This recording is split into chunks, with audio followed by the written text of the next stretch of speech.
الحمدللہ الحمدللہ وکفی وسلام علی عبادہ الذین اصطفی اما بعد اعوذ باللہ من الشیطان الرجیم بسم اللہ الرحمن الرحیم تجری بأعیننا جزاء لمن کان کفر، جو ہماری آنکھوں کے سامنے چل رہی تھی بدلہ اس کی طرف سے جس کا کفر کیا گیا تھا۔ وَلَقَدْ تَرَكْنَا آیَةً هَلْ مِن مُدَّکِرٍ،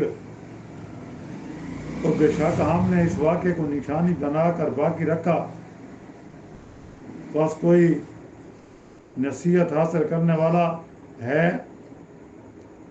فَكَيْفَ كَانَ عَذَابِي وَنُذُرِ، بتاؤ میرا عذاب اور میری ڈرانے والی باتیں کیسی رہیں۔ وَلَقَدْ يَسَّرْنَا الْقُرْآنَ لِلذِّكْرِ فَهَلْ مِن مُدَّکِرٍ، بے شک ہم نے قرآن کو سمجھنے کے لیے آسان کر دیا ہے، بس کیا کوئی نصیحت حاصل کرنے والا ہے۔ سبحان ربک رب العزت عما یصفون وسلام علی المرسلین والحمد للہ رب العالمین۔ اللہم صلی علی سیدنا محمد وعلی آلہ وصحبہ وسلم۔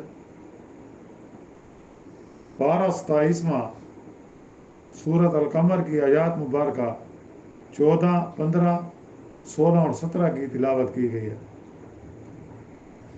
گزشتہ درس میں قوم نوح کے بارے میں ذکر ہوا تھا، اور نبی کریم صلی اللہ علیہ وسلم کو تسلی دی گئی اللہ کی طرف سے کہ یہ جو کفار مکہ آپ کی مخالفت کر رہے ہیں، آپ ان کی مخالفت کی پرواہ نہ کریں۔ آپ سے پہلے جتنے انبیاء آئے ان کی قوموں نے ان کی بھرپور مخالفت کی اور اللہ نے ان کو نیست و نابود کر دیا، اور سب سے پہلے جو قوم اللہ کے عذاب کا نشانہ بنی وہ قوم نوح تھی۔ جیسا کہ کل ذکر ہوا تھا کہ ان کو اللہ تعالیٰ نے بارش کے ذریعے، طوفان کے ذریعے، سیلاب کے ذریعے تباہ و برباد کر دیا، نیست و نابود کر دیا، اور اللہ تعالیٰ کے حکم سے جو حضرت نوح علیہ السلام نے کشتی بنائی تھی اس میں جو مومنین سوار ہوئے تھے وہ نجات پا گئے، اور جو اس میں سوار نہیں ہوئے تھے سب کے سب غرق ہو گئے۔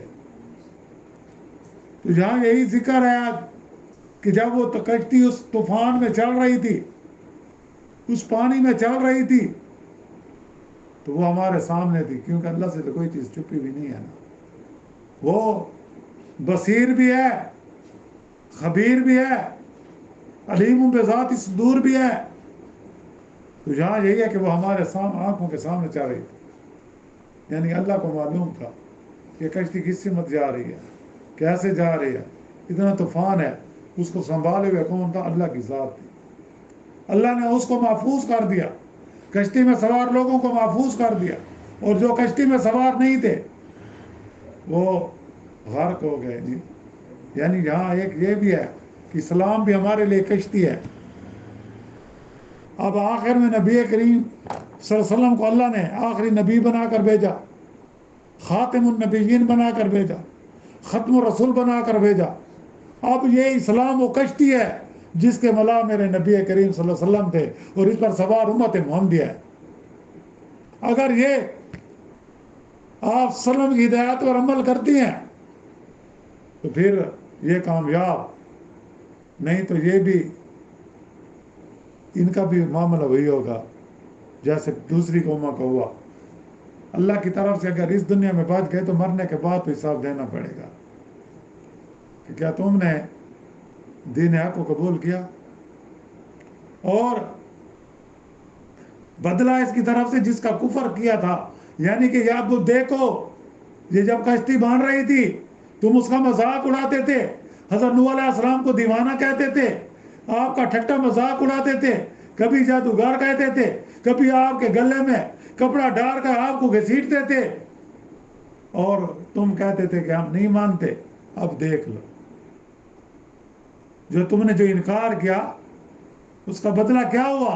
جو کشتی میں سوار ہیں وہ نجات پا گئے، جو کشتی میں سوار نہیں ہوئے یعنی جنہوں نے کفر کیا، کفر کا ایک معنی انکار بھی ہے، انکار کیا اللہ کی حقانیت کا، رسول کی رسالت کا، آخرت کا، تو وہ نیست و نابود ہو گئے اپنے کفر کی وجہ سے۔ تو پھر فرمایا وَلَقَدْ تَرَكْنَا آیَةً فَهَلْ مِن مُدَّکِرٍ، بے شک ہم اس واقعے کو نشانی بنا کر باقی رکھا۔ آج بھی طوفان نوح ہر ایک جانتا ہے کہ کیسے آیا تھا، قوم نوح کیسے غرق ہوئی تھی، آج بھی یہ نشانی موجود ہے۔ ترکنا میں ضمیر کا مرجع سفینہ ہے، یعنی ترکنا حاضل فعلتا التی فعلناها بہم عبرت و موعظۃ، یعنی کہ عبرت بھی ہے اس میں اور اس میں نصیحت بھی ہے۔ یعنی کہ کسی قوم پر عذاب آتا ہے، وہ عذاب کے ذریعے ہلاک کر دی جاتی ہے، تو آنے والے لوگوں کے لیے، آنے والی یعنی کمنگ جنریشن کے لیے وہ عبرت بھی ہوتی ہے اور نصیحت بھی ہوتی ہے۔ عبرت کیا ہوتی ہے کہ دیکھ لو انہوں نے حق بات کو نہیں مانا تھا، انہوں نے اللہ کے انبیاء کی مخالفت کی تھی، اللہ کی طرف سے ان کو ڈھیل دی گئی، لیکن انہوں نے اسے فائدہ نہیں اٹھایا، انہوں نے دین حق کو قبول نہیں کیا، تو ان کا کیا حشر ہوا؟ اللہ نے ان کو کسی کو طوفان کے ذریعے، کسی کو زلزلے کے ذریعے، کسی کو پتھروں کی بارش کے ذریعے، کسی کو آگ کے بارش کے ذریعے نیست و نابود کر دیا۔ اور نصیحت کیا ہے؟ نصیحت یہ ہے کہ تم اس عبرت سے سبق حاصل کرو، تم ایسے نہ بن جاؤ، تم دین حق کو قبول کر لو اللہ کی خوشنودی کے لیے، تاکہ کل قیامت کے دن تمہیں پچھتانا نہ پڑے۔ اور پھر فرمایا کہ باقی رکھا پس کو یہ نصیحت کرنے والا۔ مدکر اصل میں یہ مدتکر ہے، تا کو دا میں بدل دیا گیا، عربی میں یہ ایک اصول ہے، آج ہوتے ہیں نا اس کو دال میں بدل دیا۔ اس میں بہت سے لفظ جو ہے جیسے انا، اصل میں یہ انا نہ ہے، ہم پڑھتے ہیں نا انا بے شک، شد جس پر ہوتی ہے، اصل میں وہ دو لفظ ہوتے ہیں۔ تو یہاں یہی ہے کہ دال سے اس کو اب یہ کیا ہے، ادغام کر دیا اس کا دال میں، جیسے انا نام انا کو۔ مطلب کیا ہے؟ یعنی عبرت پکڑنے اور نصیحت کرنے والا ہے کوئی ہے جو ان واقعات سے نصیحت حاصل کرے، کوئی ہے جو عبرت حاصل کرے، کوئی ہے جو اپنی زندگی میں تبدیلی لائے، تاکہ وہ آگے جو اب اس کی بقیہ زندگی پڑی ہے وہ اس میں کفر سے، شرک سے، بدعات سے، گناہوں سے بچ جائے اور صراط مستقیم پر چلنے والا بن جائے، اللہ کی نعمتوں کا حقدار بن جائے۔ ہے کوئی؟ یہ واقعات اس لیے بیان کیے جاتے ہیں۔ اور پھر فرمایا فَكَيْفَ كَانَ عَذَابِي وَنُذُرِ، پس کیسا میں بتاؤ، کیسا میرا عذاب، میری ڈرانے والی باتیں کیسے رہیں؟ ہاں ان کو کہا جائے گا اس وقت تم نہیں مانتے تھے نا، اب مزہ آیا، اس وقت مان لیتے، آج قیامت کے دن تمہیں پہچانا نہ پڑتا، آج تم مطمئن ہوتے، لیکن اس وقت تم نے تو میرے انبیاء کا مذاق اڑایا، میرے رسولوں کا مذاق اڑایا، بلکہ تم نے تو بعض انبیاء کو قتل کر دیا۔ ایسے بھی بنی اسرائیل نے بعض روایت میں تقریباً 300 انبیاء کو انہوں نے قتل کیا۔ اب یہ دیکھیں کیوں کہ ہماری اجارہ داری قائم رہے۔ نبی کریم صلی اللہ علیہ وسلم پر یہ مکے کے جو بڑے بڑے سردار تھے کیوں ایمان نہیں لاتے تھے؟ وہ یہ سمجھتے تھے ہماری سرداری ختم ہو جائے، ہماری سرداری، حالانکہ اللہ کے نبی ان کو بار بار فرما رہے ہیں کہ تم دنیا پر حکومت کرو گے۔ اور پھر اللہ نے دکھایا فتح مکہ کے بعد مسلمانوں کے لیے فتوحات کا دروازہ کھل گیا، تو وہ عرب جن کو اجمی لوگ کیا کہتے تھے، ان پڑھ کہتے تھے، امی کہتے تھے، انہوں نے دنیا کے بڑے علاقے پر حکومتیں کی۔ آج ہم ان کی ان کوششوں سے، ان کی جدوجہد سے آج ہم مسلمان ہیں. یہ ان کا لایا ہوا دین انہوں نے پہنچایا. مکہ معظمہ کی 1,00,000 نمازوں کو چھوڑا، 1,00,000 ایک نماز کا 1,00,000 درجہ. مسجد نبی کی نمازیں جہاں ایک نماز کا 50، اس کو چھوڑا، اللہ کے دین کو پھیلایا اور افریقہ تک پہنچ گئے، پوری دنیا میں پہنچ گئے. آج ان کی محنتیں کہ آج ہم اپنے آپ کو مسلمان کریں، کہ ہمارے آباء و اجداد نے اگر وہ نہ کرتے تو آج شاید ہم بھی ہندو ہوتے. تو جہاں یہی ہے کہ پھر اس وقت پچھتانا پڑے گا. مرنے سے پہلے مرنے کی تیاری کر لو. کہ پھر فرمایا وَلَقَدْ يَسَّرْنَا الْقُرْآنَ لِلذِّكْرِ فَهَلْ مِن مُدَّكِرٍ. بے شک ہم نے قرآن کو سمجھنے کے لیے آسان کر دیا ہے. کوئی سمجھنے والا؟ یہاں میں کہا جاتا ہے کہ قرآن سیکھنے کے لیے 14 علم حاصل کرو. اِنَّا لِلَّهِ وَإِنَّا إِلَيْهِ رَاجِعُونَ. بھائی قرآن آیا ہمارے لیے. اس صورت میں 4 بار یہ آیات مقرر ہے، ذکر ہے، 4 بار بیان کی گئی ہے. یہ پہلی بار ہم پڑھ، 3 بار اور بھی پڑھیں گے اس میں کہ وَلَقَدْ يَسَّرْنَا الْقُرْآنَ لِلذِّكْرِ فَهَلْ مِن مُدَّكِرٍ. کہ ہے کوئی قرآن کو سمجھنے والا؟ کہ ہم نے، اللہ کہتا ہے میں نے آسان کر دیا، تم کہتے ہو مشکل ہے، مت پڑھو. کیوں نہ پڑھو؟ بھئی ترجمہ پڑھو، تفسیر میں نہ جاؤ. ہاں جہاں پتہ نہ چلے عالم کے پاس چلے جو جس پر تمہارا اعتماد ہو، اس سے پوچھو. یہ میں بات مجھے سمجھ نہیں آ رہی. لیکن جب ایک آدمی اگر صرف ترجمے سے قرآن مجید پڑھ لے گا نا، اس کو کیا فائدہ ہوگا؟ شرک سے بچ جائے گا، بدعات سے بچ جائے گا، یہ اس کو فائدہ ملے گا. اس کو حق کی سمجھ آ جائے گی. جب کوئی مولوی ممبر پر بیٹھ کر غلط بات کرے گا تو وہ دل میں سمجھے گا یہ جھوٹ بول رہا ہے، قرآن میں یہ ہے. وہ قصے کہانیوں پر یقین نہیں کرے گا، خوابوں پر یقین نہیں کرے گا کہ میں فلاں نے خواب دیکھا. بھئی ہمارے لیے تو قرآن مجید ضابط حیات ہے مکمل. جب آپ صلی اللہ علیہ وسلم نے آخری خطبہ دیا نا، سورۃ المائدہ کی 3 آیات، 6 پارہ، اس میں کیا ہے؟ الیوم اکملت لکم دینکم واتممت علیکم نعمتی ورضیت لکم الاسلام دینا. کہ آج ہم نے تمہارا دین مکمل کر دیا. بس اسی میں اللہ کی رضا. اب دین میں کوئی کمی پیشی نہیں ہونی، دین میں کوئی اضافہ نہیں ہونا. اگر آپ دین میں اضافہ کرتے ہیں تو اس کا مطلب ہے پھر تو اللہ کے یہ اللہ کے حیات نہ مکمل ہے. اللہ جھوٹ بول رہے ہیں تو منوز ملا. دین تو مکمل ہے، وہ ہمیں صحابہ سے ملا. صحابہ نے ہمیں جو پہنچایا، ہمیں صحابہ کی پیروی کرنی. اس لیے تو آپ صلی اللہ علیہ وسلم نے فرمایا کہ جب قیامت نزدیک آئے گی نا تو فتنے ایسے ہوں گے جیسے بارش کے قطرے ہیں، تم اپنے آپ کو فتنوں سے بچاؤ رکھو. تو صحابہ نے کہا کیسے بچائے رہیں گے؟ آپ نے فرمایا جس نے میری سنت کو اور میرے صحابہ کے طریقے کو، جس طرح دانتوں میں کسی چیز کو مضبوطی سے پکڑا جاتا ہے، میرے صحابہ کے طریقے کو مضبوطی سے پکڑ لیا، وہ کامیاب ہو گیا. اللہ تعالیٰ میں صحابہ کے نقش قدم پر چلنے والا بنائے. اور پھر فرمایا یعنی وَلَقَدْ يَسَّرْنَا الْقُرْآنَ لِذِكْرِ فَهَلْ مِن مُدَّكِرٍ، یعنی اس کے مطالب اور معنی کو سمجھنا. اس کا مطلب کیا؟ قرآن ہم سے کیا کہتا ہے؟ ہم تو صرف ثواب کی خاطر کرتے ہیں. بعض ہمارے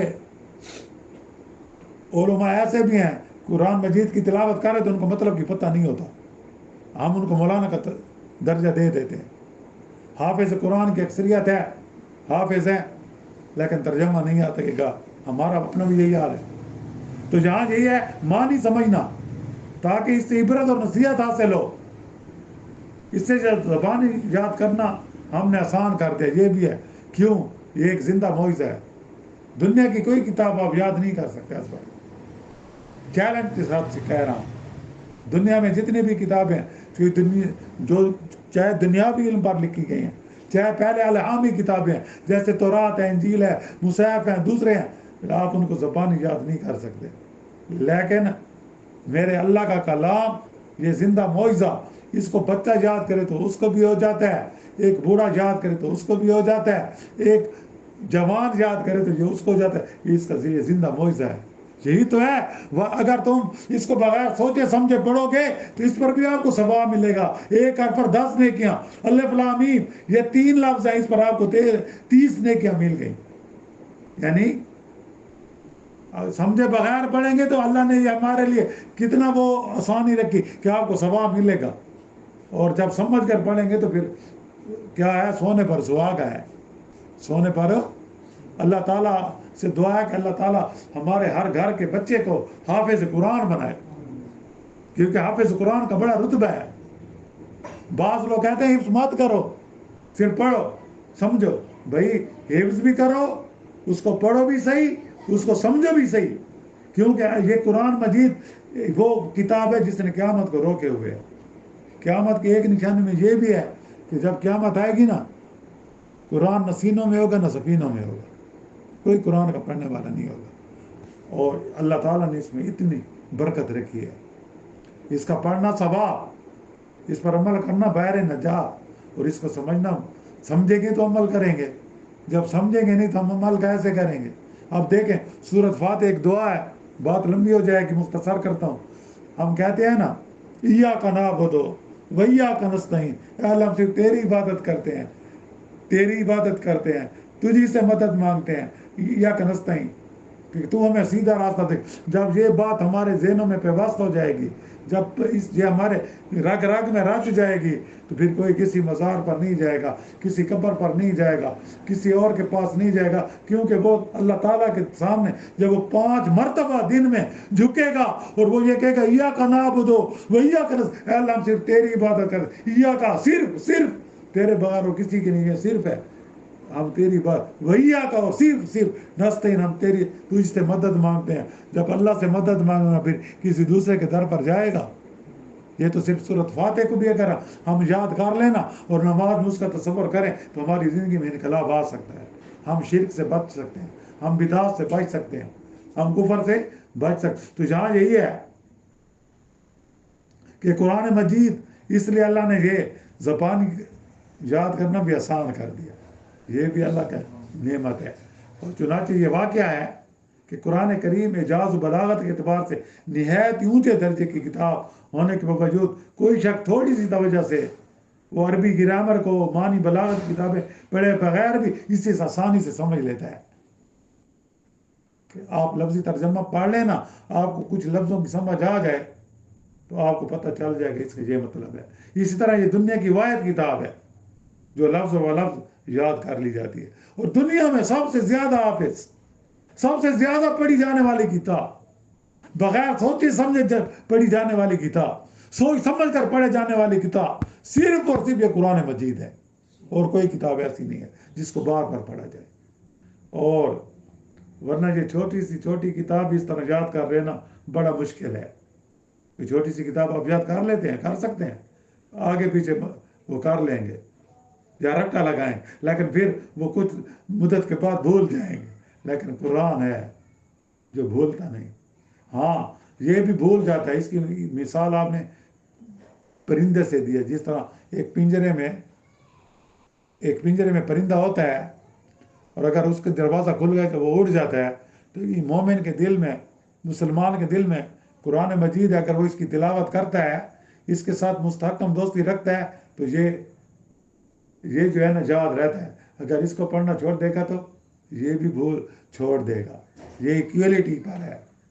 وہ کہتے ہیں نا یہ قرآن مجید برابری کی دوستی رکھتا ہے. یہ اس کو دوست رکھتا ہے جو اس کو سینے سے لگا کر رکھتا ہے. جو اس کو سینے سے لگا کر چھوڑ دے پھر یہ بھی اس کی پرواہ نہیں کرتا. اللہ تعالیٰ ہمیں ہمارے تا حیات ہمیں قرآن مجید کے ساتھ ہمارا تعلق قائم رکھے. ہمارے ساتھ یہ ایسے ہماری رگ رگ میں رچ جائے.